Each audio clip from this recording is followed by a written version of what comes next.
Okay, so this is a follow-up video off of video number 8. We're video number 8 just about to end right here. It's come to my attention that in here, video number 9, there's a skip.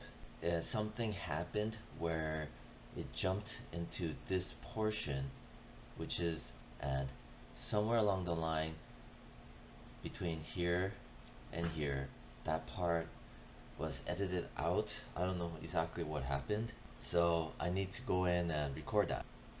I'm gonna fill in the in-between between 8 and 9. This is the video that's filling in that part. And before I begin, I did some tests to fill in the blanks from the 8 and 9.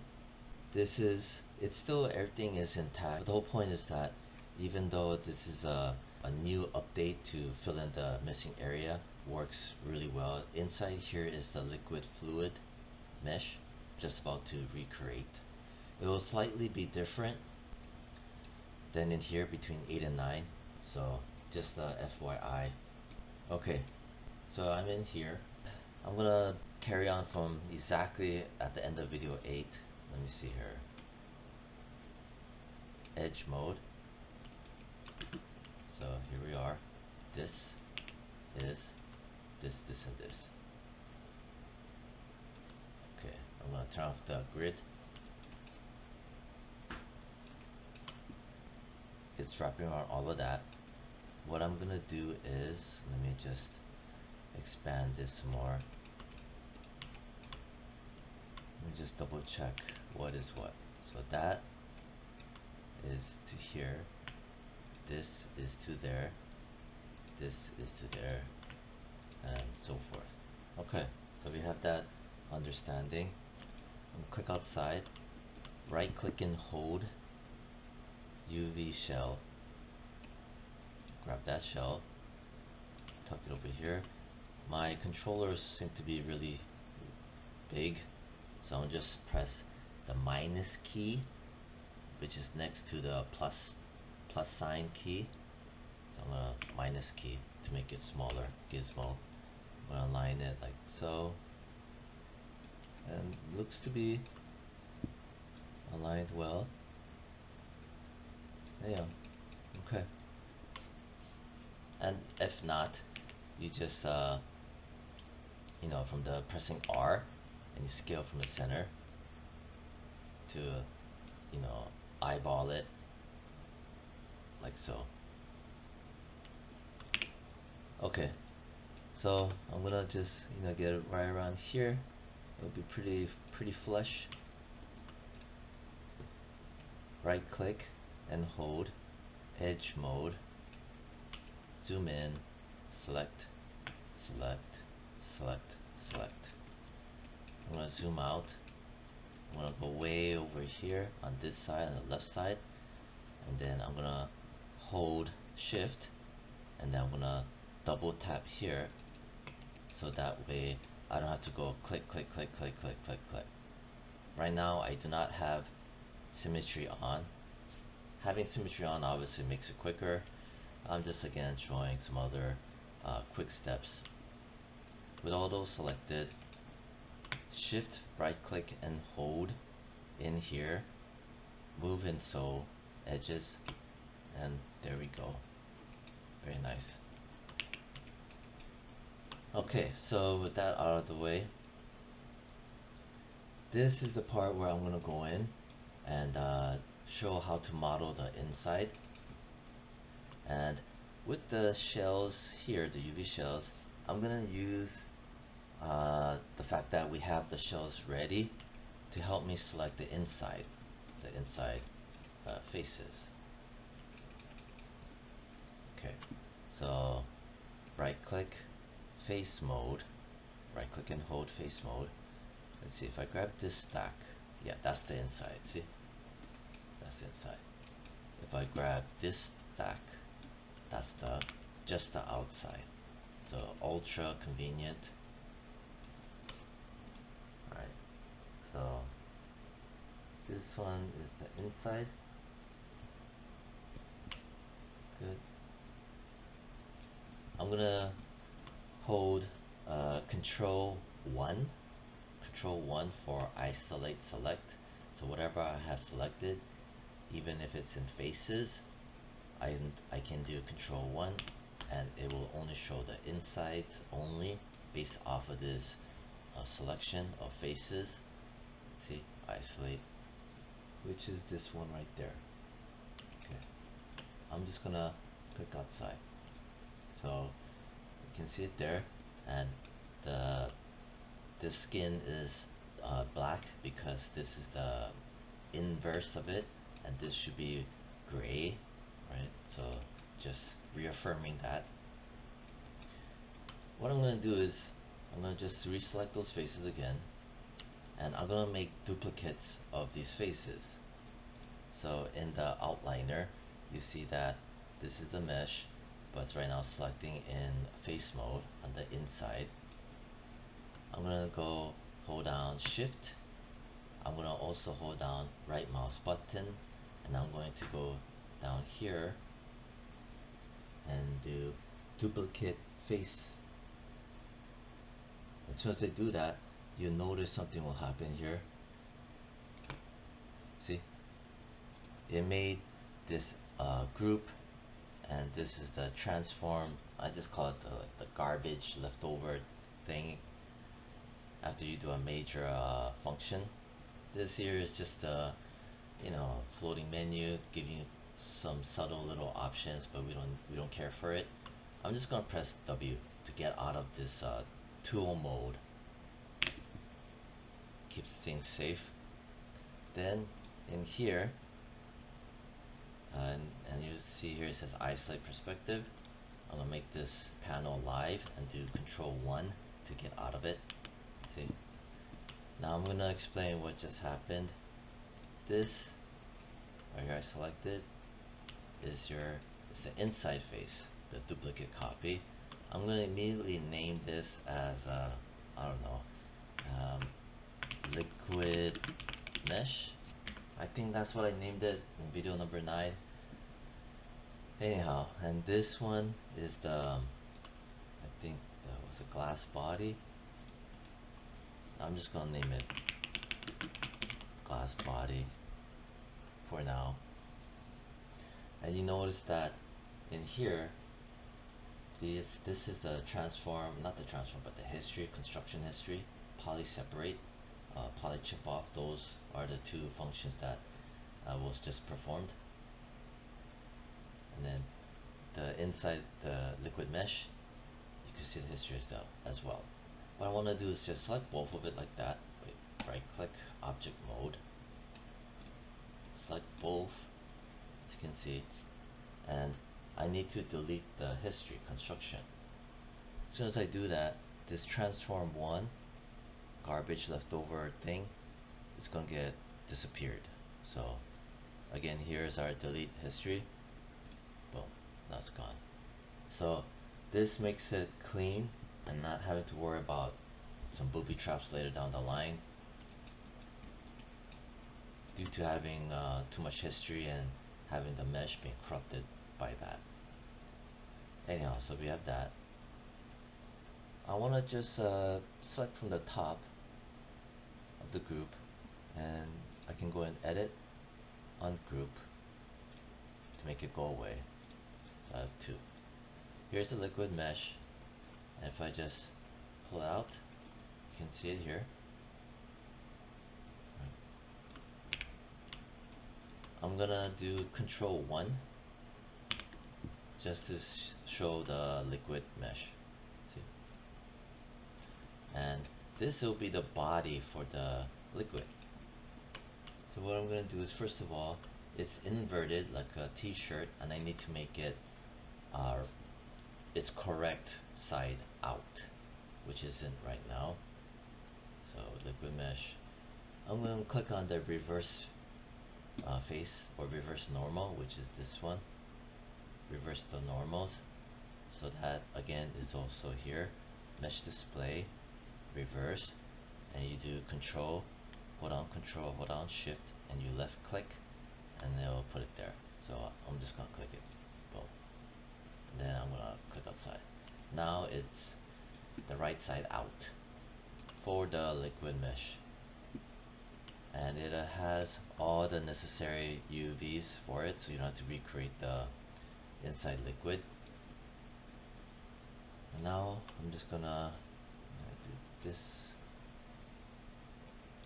Okay, I don't need this cap, so I'm gonna go right click and hold, and I'm gonna go face, and then zoom in a bit, and let's see here. I'm just gonna left click once, and then here, this face, I'm just gonna hold down shift, and I'm going to double tap, and then I'm just gonna go up, hold down shift and click, and then I'm gonna still hold shift and double tap. I just want to show about quick selecting as a review, and then here hold shift and left click while holding shift double tap to get quick selection, to ingrain that into your muscle memory, and make sure to press 4 so you can see that nothing else is selected. Sometimes the gizmo, like I mentioned in the past, hopefully it shows and it kind of gets in the way. I like to press Q to hide it. Okay, good. Press 5 for shaded. I'm going to press backspace to delete these faces. When I do that, as you can see it's fine. Nothing, didn't do anything crazy to the mesh, to the UVs. And with that being said, what else I'm going to do is I'm going to use this body, and I'm only going to delete faces that I don't need, because I want this to be a flat cap. I'm going to go close that tab, close that tab, close that tab. So this is also a good example that polygon modeling is malleable. It does give you flexibility. So I'm gonna just turn on symmetry object X, so that whatever I do on one side, the other side updates. I'm just gonna select that, and then hold shift and left click, left click, left click while holding shift. I'm gonna hold shift and left click. I'll go up to here, hold while holding shift, double tap, holding shift, left click. Over here, while still holding shift, double tap. So again, just practicing quick selection. And then here, hold shift, double tap, left click here, but still holding shift. Over here, holding shift, double tap, left click. And then if I go here, holding shift, double tap, there we go. This, I'm just gonna press backspace there. And now I just want to bridge these two areas. Right click. I want to go into edge mode, because edge mode is where I can use the bridge tool. You can't really do that with going in faces mode. I'm just explaining how and why. Go back to edge mode. Edge. I'm going to go, maybe also hold shift, and I'm just gonna click on this one. There. Press 4, making sure nothing else is selected. Press 5 for shaded. Shift, hold on the right mouse button. Bridge. Boom. You can just ignore this. Wait. Here, what I can do is divisions. I'll put 1. Yeah, see? This will allow me to stitch very nicely. Press W to get out of the tool. Click outside so I don't move anything. Alright, not too bad. I'm gonna click here, press Q so you can see it better. Hold shift and left click. Now I'm gonna go shift right click and hold, bridge, bam, nice. Press W to get out. Same thing here. I'm gonna just left click, hold shift, and left click again. Now if I press G as in George, that should repeat the last command. Sometimes it doesn't, but let's try it out. There, press G as in George for the repeat last command hotkey, G as in George. So that again was a bridge tool. If you forgot, if George doesn't work right now, right, I'll do it again. Select both edges, shift right click and hold, bridge. So I'm just showing just in case. Alright, so that's how you can quickly make inside copies, right? Where it's again, I just wanna just a quick review. You select the faces you wanna copy, shift right click and hold, duplicate. Not extract, but duplicate. These two are very different. Alright. So this will be the inside liquid. Again, I'm emphasizing this because in the video it does look different. See, I got this part chopped off, and this is the part where I'm doing some touch-up work, restitching this area. See, this area. So you can avoid all of this right here. And necessary UV cleanup is this, right? I'm just saying that you'll be avoiding this part.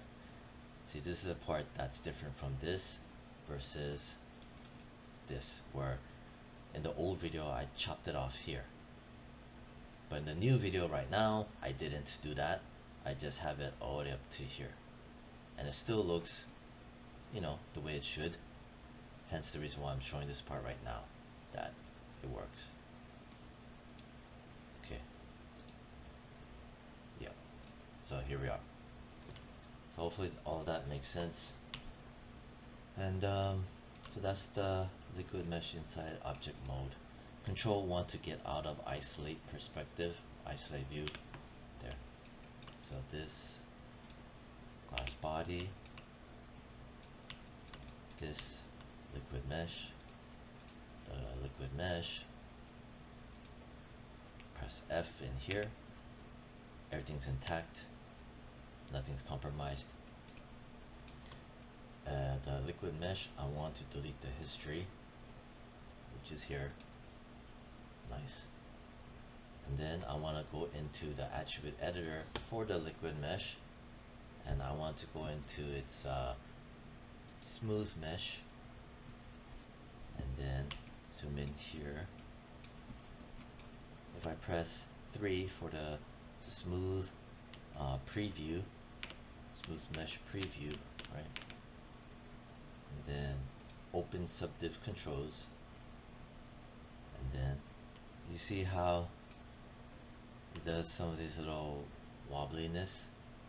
Well, this copy of this mesh, I need to turn this smooth triangles, and you'll notice these triangles.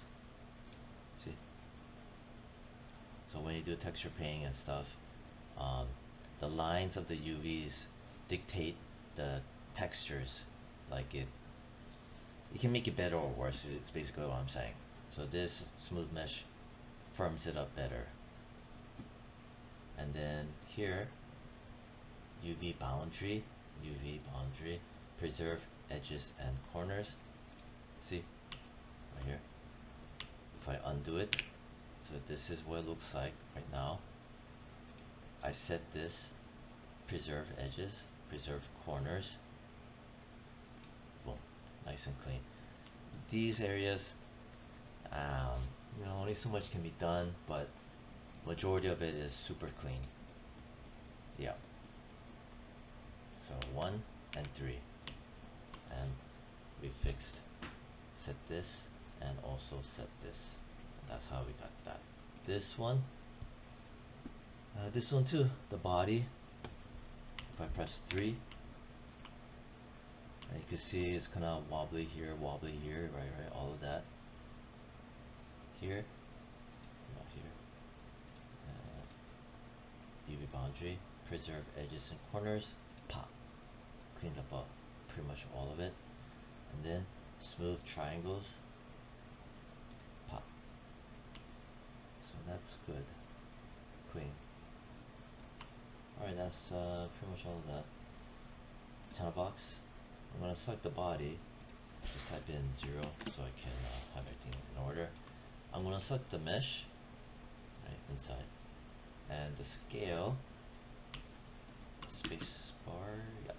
I'm gonna close this, I wanna just show this part. Press 4. So here's the inside liquid, it's sitting flush to the inside of the main body. So here's the liquid mesh. Ooh, right here, this too. I'll press 1. Okay. So right now I am selecting the liquid mesh. I need to have its pivot point up here. This pivot point right now for the liquid mesh is based off of the old pivot point of the original body that it came from. See? So I'm just explaining why things are certain ways right now. I'm going to select the liquid mesh. I'm going to press D as in David for the live pivot. Then I'm going to hold V as in Victor and pop it there. Press W to get out of the live pivot. There. So now, see? From here, I need to go in here, all of these. I need to shrink it a bit, maybe 0.985. So I'll show again. This will be before. This will be after. Before, after. Alright, so all that was it. Reason why I, made it smaller, right? And is because that if it's sitting flush, exactly flush to the original mesh, when during render time comes, there's a fair chance it's gonna make some artifacting, right? So that's the reason why. So in here, I have this much clearance between the inside liquid versus the outside glass shell, right? This much space. And then here I need to raise it from here, maybe. So this is where it was before, maybe out here. I don't know, like 0.03, somewhere around there. So main thing I'm just showing is how much clearance to give. See how much clearance. And over here, the clearance here, which will help to prevent other artifacts and keep it, looking the way it should. So yeah, I'm gonna press 3 so you can see it smooth. So that's that. I can go and freeze transformations on this.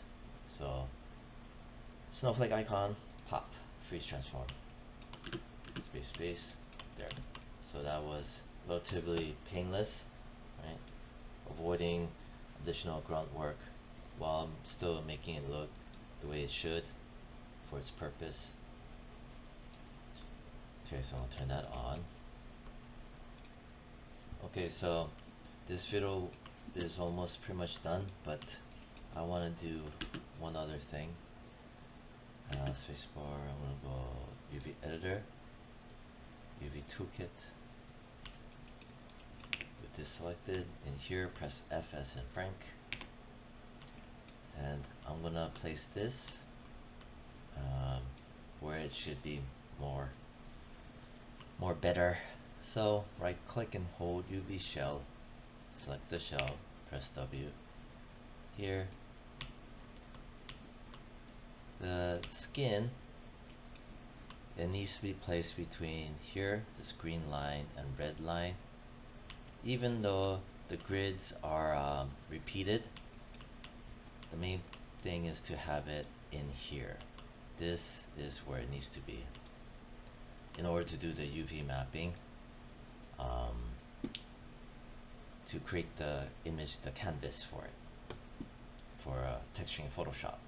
So I'm gonna go press R, and I'm just going from the center, scale it in.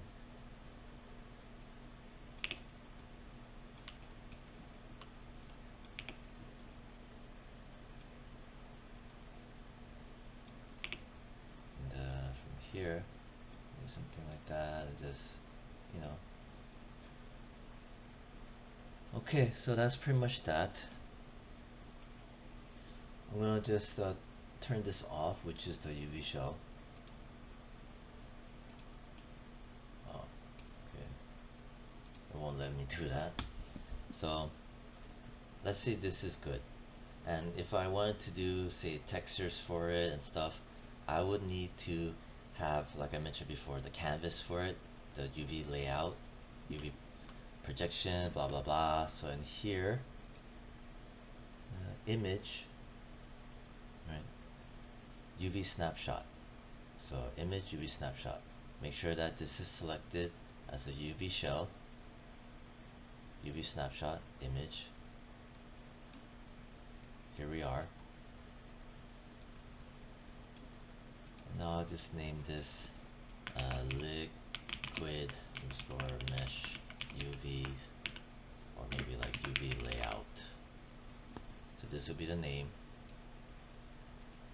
And when this gets created, it's gonna go into documents, Maya, projects, default, images, and this will be the name. So this is where it's located. This will be the name of it. This part is very important. You wanna start off with at minimum 1024. Base number is 1024, and then to have even better texture quality and size of pixels, you do 1024 times 2, 2048. So for example, 2048, you just pump in here, and then also 2048 in here. So basically it's increments of 1024 and 1024, or 2048 and 2048, which is 2K, more or less. And from here, times 2, 4096. So 4096 will be pretty massive, right? So these are your number sets: 1024, 2048, or 4096.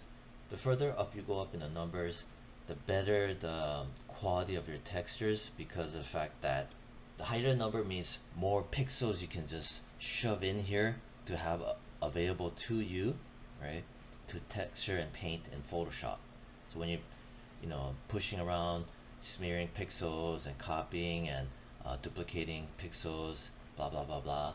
These are the sets that so-so to not bad to really a lot of pixel space. And for us, let's just go 4096 by 4096, which is massive overkill, especially for games, But for us, since we'll be rendering with the 4090s high-end GPUs, it'll crank through it easily. Main thing is I wanted to show about this and what they mean, and why they're really important to use these specific number sets, these tiers. Super important. They're the standard. Okay, so that being said, I'm using the massive size as I can. Okay, and then here's our name. This is the image format, just like there's like JPEG, PNG, all this stuff. This is a default, we'll leave it there. We'll leave these alone, and you'll hit apply and close, and it'll look like nothing happened. It literally does. The clue that gives you is down here. It'll tell you where it got saved to. So I'm gonna hit apply and close. Boom, see, right there. This used to, when I was years and years ago, it would confuse me, like what happened, you know? Alright, so that was done. Right click, object mode. You'll see here, so again, documents, Maya, projects, default, images folder. So if I go to Maya, projects, default, it will be under images. Your textures go into source images, but your UVs, when they get created and saved, they go into your image folder. Here is, this is it. And in Photoshop, this is what it looks like. You can barely see something here if I zoom in. See? You could barely see lines. Whatever you do, do not move them.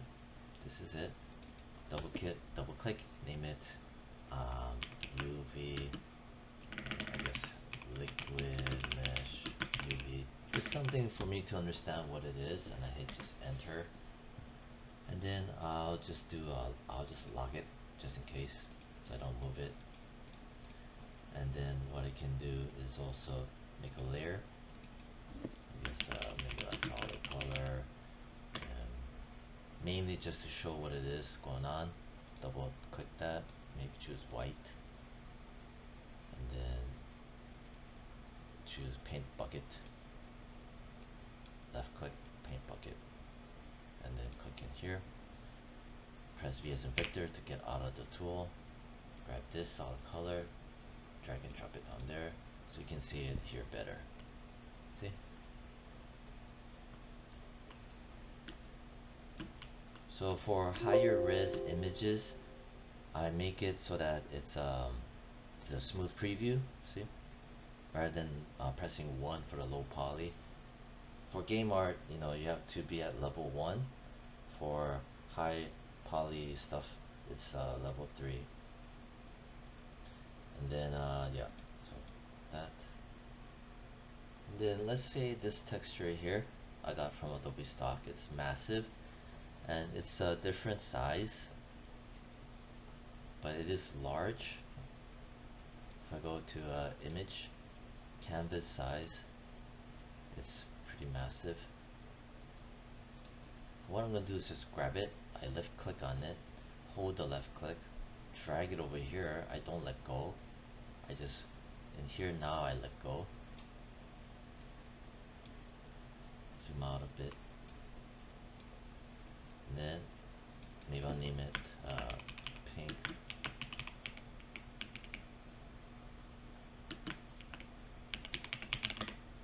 Pink glitter texture or something, and then put it underneath. So now you can see it right there, see?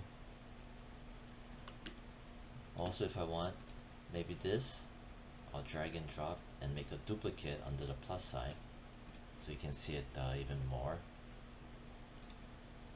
Also, maybe I'll unlock it. I can change this to say one of these blend modes so I can better see it better. Like that. This one's set to linear burn. Maybe this one I'll set it to like multiply even too, and to help you see it. And then to grab both and just to lock it.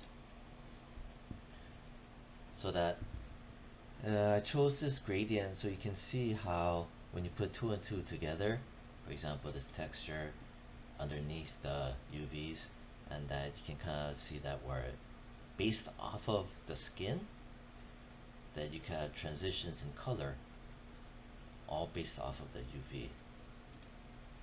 So I wanted to share that, and you know, to turn this off when you're ready to create your texture.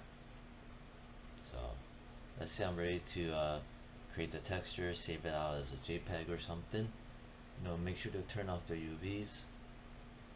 Make sure that you do have it, the UVs set to smooth preview level 3 with the the triangles firmer and preserve edges and corners.